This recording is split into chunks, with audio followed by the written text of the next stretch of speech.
ఏం చేస్తున్నావు మమ్మీ? చట్నీ చేస్తున్నాను. పల్లి చట్నీ. దోశలోకి ఆయిల్ వేసుకోవాలి.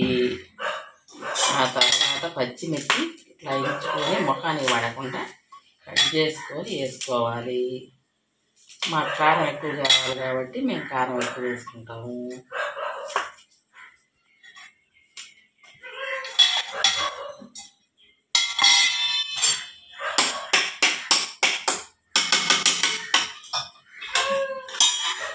సరిపోతాయా? ఇంకా అవి కారం ఎక్కువ ఉన్నాయి. సరిపోతాయి కదా, మన ఇద్దరికే కదా.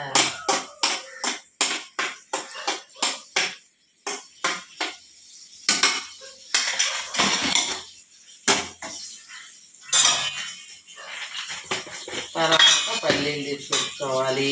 ఈ వేగి చట్నీ రెడీ అయ్యేటట్టు దోసపిండి రెడీ చేసి పెట్టున్నాను. ఉప్పు, సోడా ఉప్పు రెండు వేసి కలిపి దోసపిండి రెడీ అయింది. చట్నీ చేసి అక్కడ పెట్టి తర్వాత దోశ పోయాలి.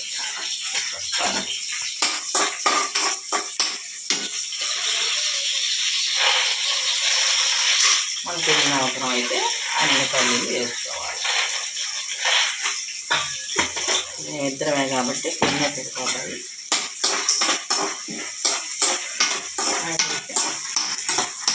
చట్నీ చేస్తాం. మళ్ళీ ఎండాకాలం కాబట్టి ఉన్నా బాగుండదు కాబట్టి చట్నీ ఎలా ఉన్నా బాగుండదు. అందుకని ఏ పూట కాపాడు చట్నీ చేసుకోవాలి. ఇవి బాగా వేగేసిన తర్వాత కొంచెం జీలకర్ర, ధనియాలు, కావాల్సింటే ఇష్టపడే ఆవాలు వేసుకోవచ్చు.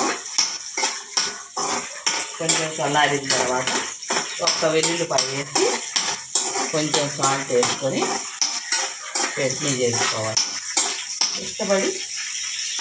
ఇష్టం లేని వాళ్ళు ఆయిల్ వద్దులు వేసుకున్న వాళ్ళు అమ్మని వేసుకొని దోశలు పోసుకొని వేడిగా దోశలు పోసుకొని ఈ చట్నీ వేసుకొని తింటే చాలా టేస్టీగా ఉంటుంది. మీరు ట్రై చేయండి ఫ్రెండ్స్. కొంచెం చల్లారకపోతే బాగుండదు. బాగా చల్లారిన తర్వాత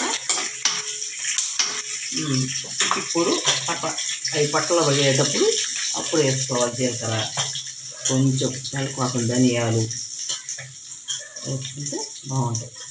నాకు ఇష్టం కాబట్టి ఆవాలు కూడా వేసుకుంటాను. దీన్ని చల్లారిన తర్వాత చట్నీ చేస్తాను ఫ్రెండ్స్.